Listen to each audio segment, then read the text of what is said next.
I'm just hoping that 2024 is good for him. He doesn't have to be a Cy Young caliber pitcher, but he has to be better than 2023. You are Locked On Yankees, your daily New York Yankees podcast. Part of the Locked On Podcast Network, your team every day. Welcome to Locked On Yankees, which is part of the Locked On Podcast Network, your team every day. Thank you for making us your first listen every day. I'm Stacey Gotsoulias. Today's episode is brought to you by Game Time. Download the Game Time app, create an account, and use code Locked On for $20 off your first purchase. With me, as always, is my producer, Steve Granado. Steve, it's Friday, but we're not doing fan mail. This is weird. Yeah, a little different today. A little different. Of course, we just had a fan mail on Monday, so it didn't feel right. It'll return next week, guys. Thanks for clicking on the show regardless here today. This is kind of evergreen as we head into the 2024 season. Stacey, we're kind of getting to the point where we're starting to preview some stuff. We're getting there. We are, as of this episode's release, less than a month from pitchers and catchers, which is official at this point. Yankees will report on February 15th. So they get Valentine's Day, which is nice. But of course, with some of the stuff we're going to talk about here today, Stacey, we're going to talk about some prospects heading into 2024. 6 top 100 prospects, according to Baseball America. We wanted to talk about them later on in the show. But the majority of our show today, Stacey, we got to talk about Carlos Rodón.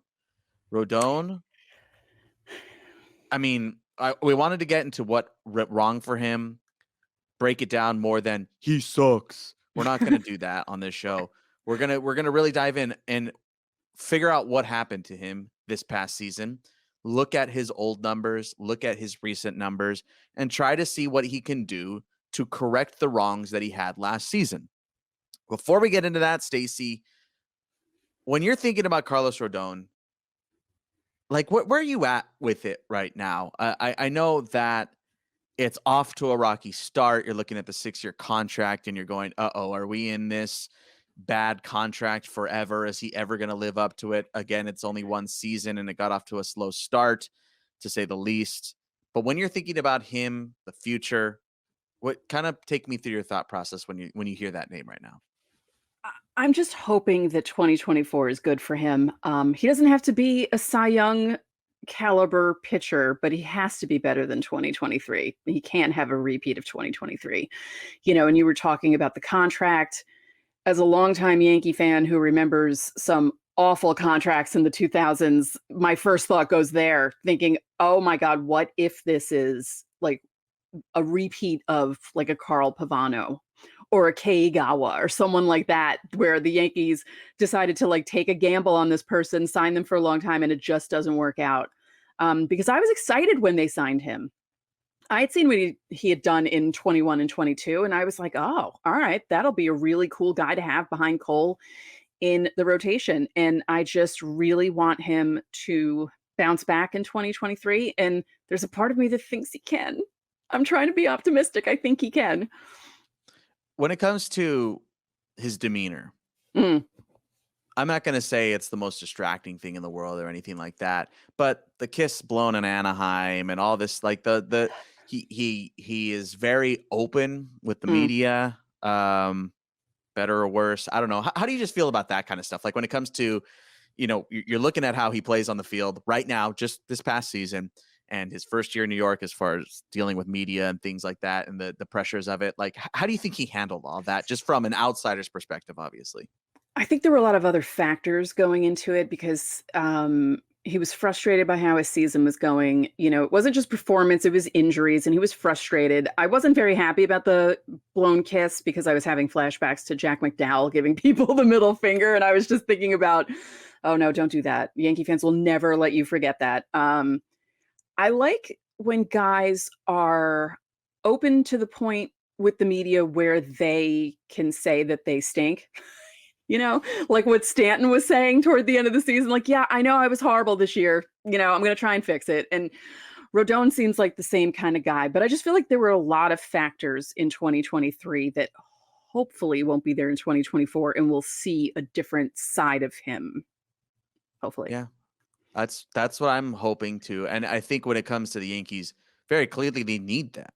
Like, yes, they've added to the rotation. They've subtracted from the rotation. It's going to look pretty different from last season to this coming season because of the Soto trade, the Stroman signing, figuring that Luke Weaver might be a bigger part than he was last season. Clearly, I mean, he only pitched in September with the Yankees, but having Luke Weaver as your 6/1st call, like there are changes to the Yankees rotation, but the one thing that doesn't change is it's still his spot in the 2.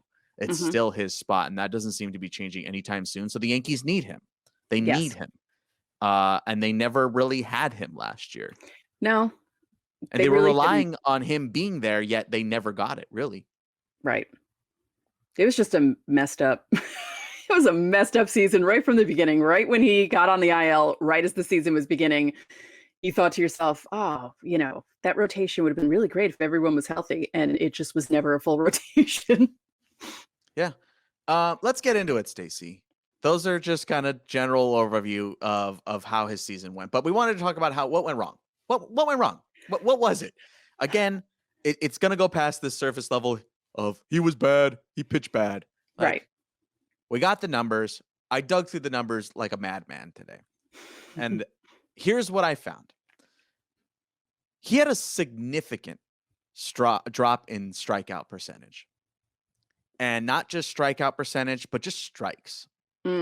So he had trouble this could be for a myriad of reasons. This could be for throwing strikes. I think maybe part of it, a very small part of it, but a part of it might also be he just didn't get calls last season. That might be factoring in here. But maybe the more significant part for me, Stacey, is a shift in his results based on how he was pitching. What do I mean by that is his ground ball rate went down and his fly ball rate went up, which is never going to be a good thing at Yankee Stadium. I think it might get overblown of how much of a factor that's going to be. But here's the difference is, yes, his fly ball rate went up last season, but those fly balls resulted in more home runs. It's fine if a guy's getting some fly balls and it goes up a couple points year to year, and you're like, okay, whatever. He's still getting the same results. He's still getting weak pop outs. That's fine. The difference for Carlos Rodón was those fly balls were turning into home runs, which very clearly is a big problem. And I don't think it's that much of a difference when it comes to because it was Yankee Stadium versus Oracle Park, where he pitched in 2022. I'm comparing 22 to 23. I don't think that's what's at play here, because he actually faced on average more right-handed bats than he did left-handed bats in 2023 versus 2022. It's the results. It's the launch angle went up. It's the exit velocity went up. And that's when you start to see, well, that's why all these homers started, all these fly balls started to leave the yard. Again, we've said it on the show before, Stacey. You may think, oh, who cares about launching? Oh, you think, old man yelling at cloud here. These millennials and these Zoomers with these young stats, these matter. These make a difference. They tell you what's going wrong when you're looking at them. Fly ball rate up, exit velo up, launch angle a few degrees higher, all result in more home runs allowed. You may be going, he stinks. He's giving homers up all the time. Well, there's why. That's the underlying numbers telling you how that's happening. That's just on his stuff as a whole, all his stuff, all his repertoire. Something else I noticed, Stacey, is batters just hit his slider better, just in general. I wouldn't say hit the ball harder, but they hit way more line drives than they had in the past. So his slider was resulting in more line drives. He left his curve on the kind of the middle plane, horizontal middle plane more last season. A curve he doesn't throw super often, but when he was throwing it last season, he was leaving it middle in and middle out. Not middle, but middle in and middle out more than career average.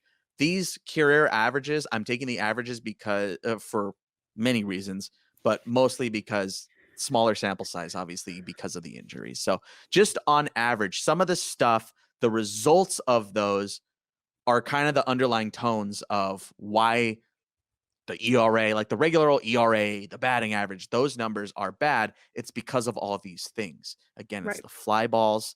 It's the home runs resulting from those fly balls. It's the exit velos. It's the launch angles. It's what we're going to get into here in a second, what I think is mostly location. And that's what we're going to get into next. Don't forget to join the Locked On Yankees Insiders Club. In the episode description, we normally do Fan Mail Fridays, which would normally be today, but our schedule got thrown off this week. Again, join the Locked On Yankees Insiders Club. You can text us about this kind of thing. Mostly text Stacey. I'm on vacation. But you can text Stacey. I'll be back in about a couple of days. But you can text Stacey about this kind of stuff. Talk about Carlos Rodón and your thoughts moving forward. There's a 14-day free trial in the episode description. All right. Those are the problems. That's what happened to him last season. That's why the results were bad. How do you fix it? That's next.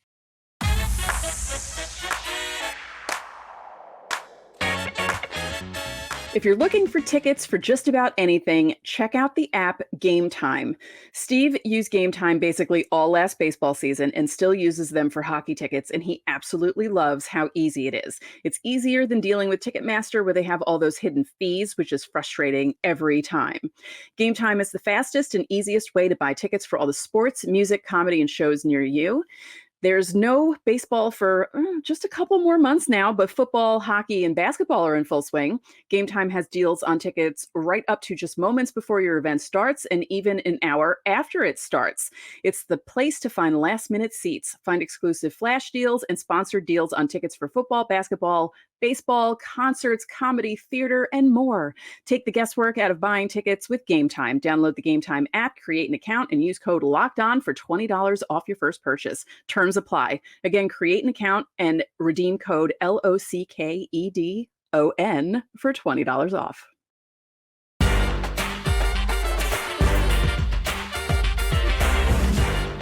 Back now on Locked On Yankees, talking about Carlos Rodón here today. We're going to get into how to fix it and why we're optimistic about the future of Carlos Rodón. But of course, don't forget, if you're an everydayer and you're missing us on Tuesday and Thursday, and of course on the weekends, check out Locked On Sports Today, a 24/7 streaming YouTube channel. Look it up, Locked On Sports Today. It's a whole bunch of really great podcasts from throughout the network, the top stories and the top shows every day, 24/7. Again, look it up on YouTube, Locked On Sports Today.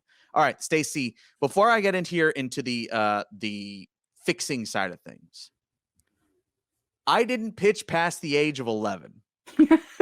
Let me get that out straight away. I did not pitch at a high level. I did not really pitch, period. Like, let's be real. Before 11, come on, man. Everyone pitches before 11. Yeah, pretty much. I didn't catch. And obviously, I've been covering the game and following the game for a really long time. And I've made it a point over the last 3-4 years to really dive into pitching. That being said, there is not a one-step solution in fixing Carlos Rodón from 2023 moving to 2024. And I want to make sure that's super, super clear. I don't presume to have all the answers on this. I think that Matt Blake, Sam Breen, and company are going to have to really dive in way deeper than I've dove in and look at film, break down what is, I don't know if the Yankees use this specific brand, but a very popular brand of camera is called Rapsodo. Rapsodo takes extreme slow-mos to break down footage of pitchers. So I think they'll have to look at Rapsodo footage a lot to figure out what's going on here. Let's look at the stuff first, Stacey. The stuff, not his delivery, the stuff, the results. What happened last year, right? We're kind of talking about that. He was throwing his curveball a lot earlier in counts than he has in the past. Again, like I said earlier, the curve is not a pitch that he uses a whole bunch. It's somewhere around 5%, 6% usage on average here over the last couple of years. I think it was 4% last year. Nonetheless, I'm splitting hairs. He doesn't use it a ton, but he was throwing it in the count earlier. A lot earlier. First 3 pitches of the count, he was using it pretty significantly more than he has in the past. Maybe something to look at. Again, these are all kind of just suggestions. Maybe something to look at. Why are you throwing that curve earlier in the count than you were before? And you go, Steve, if it's like a 6% use pitch, who cares? Well, here's why you should care. The batting average last season on his curveball went up from 38.038 to 375. So something's going on with that curveball. He's throwing it earlier in the count. They're hitting it way better year to year. Something's going on with that curve. So you need to figure that out. Either it's a reshape, a retool, a change in mentality, where you throw it, when you throw it, or get rid of it entirely. Those are all things that get on the cutting room floor here when it comes to what are we going to do to fix this, right? That's something that the Yankees are going to look at, and they have to look at because that is a significant jump.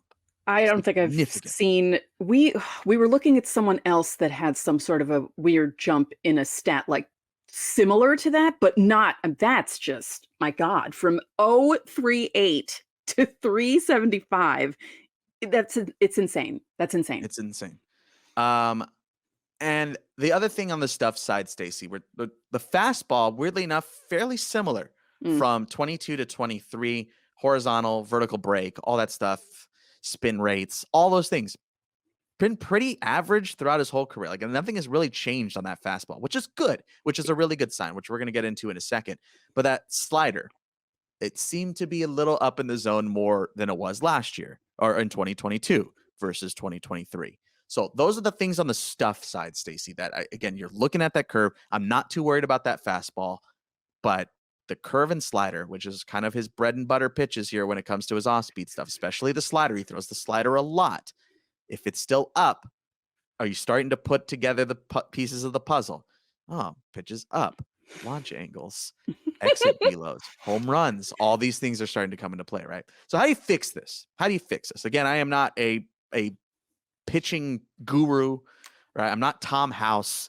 I'm not Sam Breen. I'm just a dude who's on a Yankees show. So take this all with a grain of salt.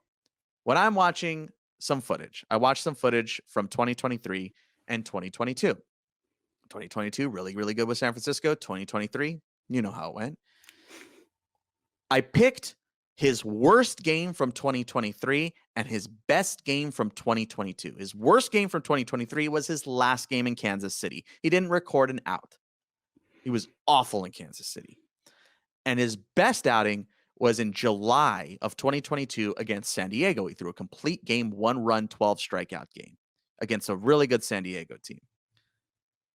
I noticed one specific thing, Stacey, his finish. And for everydayers on this show, this is going to sound like a familiar conversation. Remember we were talking about Luis Severino last season? And I said, he's not finishing the same way. What do I mean by finish? Your follow through. You're a basketball fan, your follow through, right? The gooseneck of your basketball shot. Yeah. The same kind of mentality applies here for Carlos Rodón. And Stacey, you and I have a little bit of not a conspiracy theory, but a theory into why this may have happened. But his arm speed and his finish just were not the same that last game of 2023 and that July game of 2022. They just were not the same. He was not finishing with the same fervor, the same snap, the same follow through. All of that was different.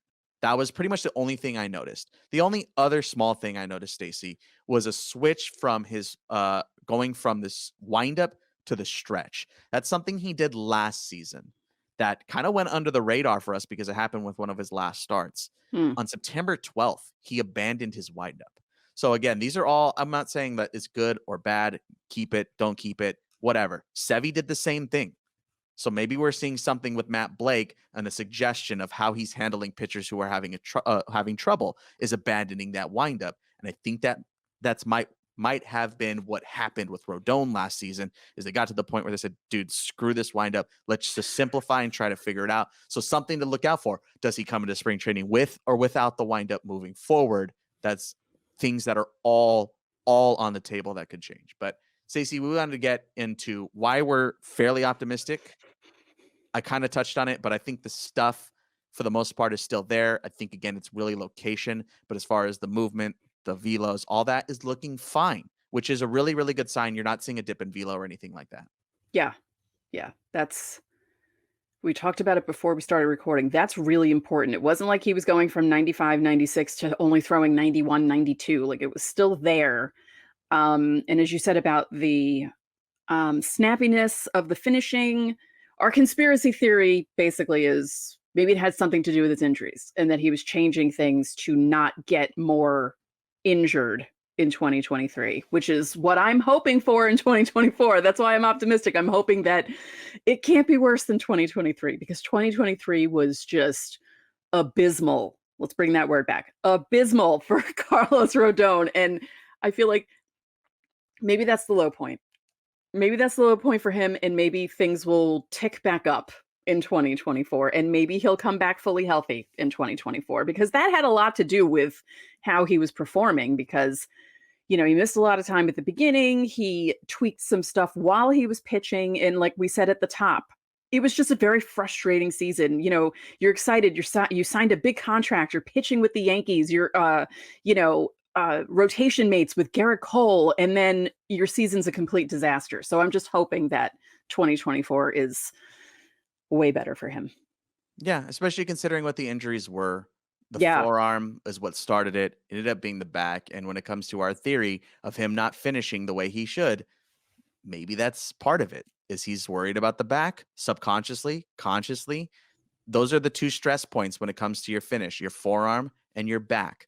So it tends to lead me in that direction, lead both of us in that direction, where I think it definitely had a play in it.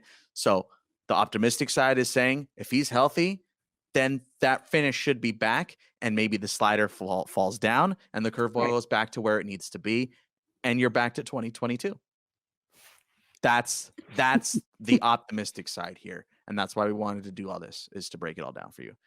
Let us know how you're feeling about this. I'm sure that there are going to be people in the comments that don't care about what we say, but be one of the ones that do. Be one of the commenters that understand where we're coming from and why we're fairly optimistic about 2024. Curious how you guys feel about this kind of stuff. All right, we're going to step aside. Some good news. Yankees have 6 top 100 prospects according to Baseball America. Who are they? Let's talk about them next.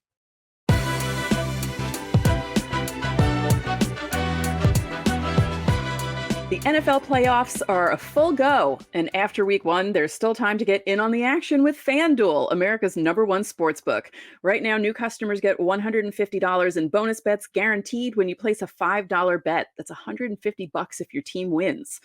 The app is easy to use. There are different ways to bet. You can do same game parlays live. You can even find bets in the brand new Explore tab. And this weekend coming up, the Ravens are favored over the Texans, the 49ers over the Packers, the Lions over the Bucks, and the Bills slightly favored over the Chiefs. If you're looking for baseball, the Yankees 2024 World Series odds are plus 850, and they're favored to win the AL at plus 450. So visit FanDuel.com/lockedon and make your first bet a layup.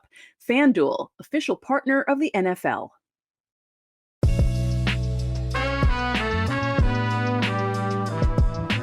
Back here on Locked On Yankees, Stacey, some good news coming out of prospect stuff, which, by the way, I feel like we have a lot of new viewers from the Juan Soto stuff still.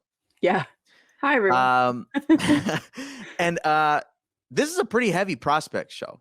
We talk prospects like crazy. We haven't been doing it this offseason because what do you talk about prospects when it comes to the offseason? Yeah. But we are very clearly going to be jumping back into Minors Mondays.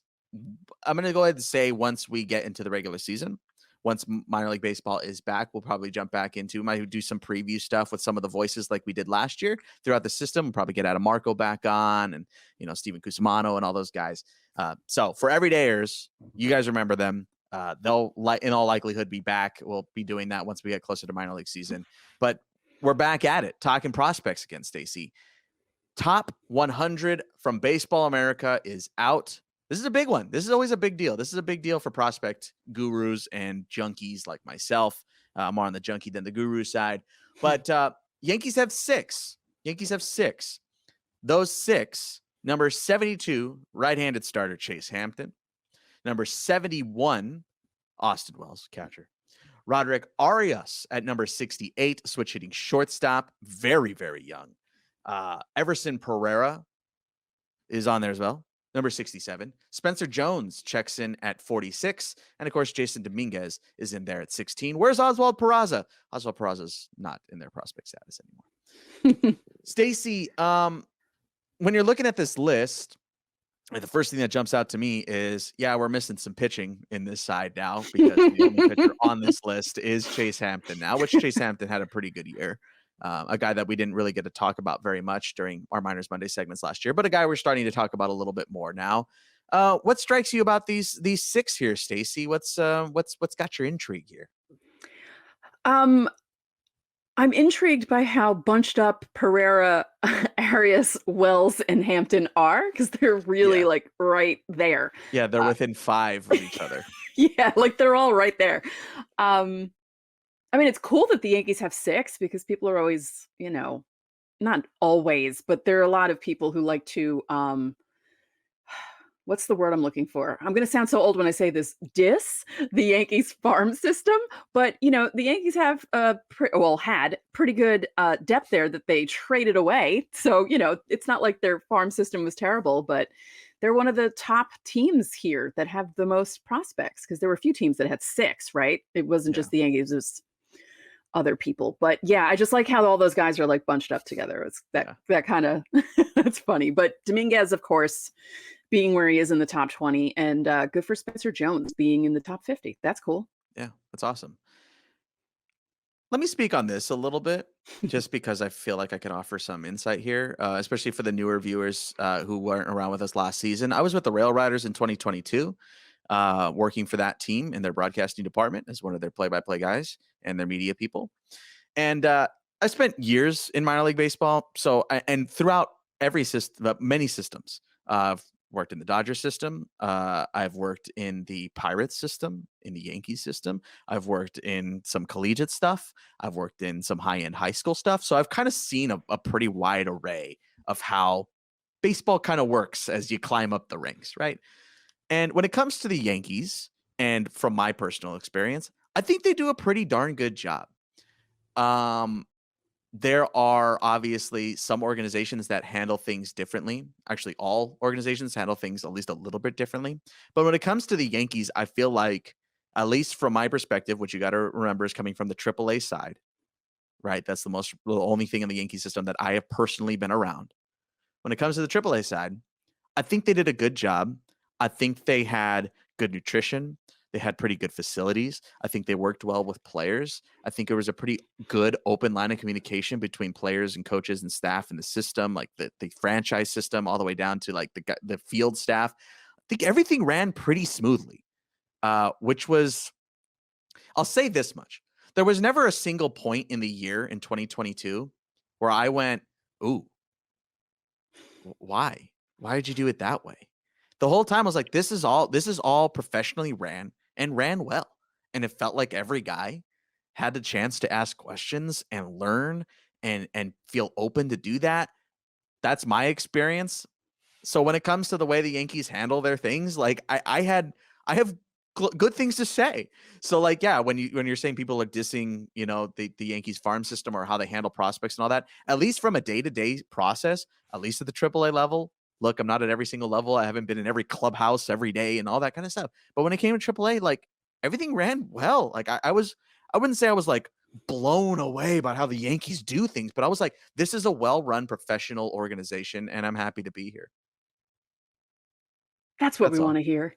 Yeah, I'm just saying. I was like, I don't know if I've like come out explicitly and said that on the show before. Like I genuinely enjoyed my time, and like it seemed like everything was running well. Like I didn't see anything that was like, ooh, why are they looking at those numbers? That doesn't make any sense.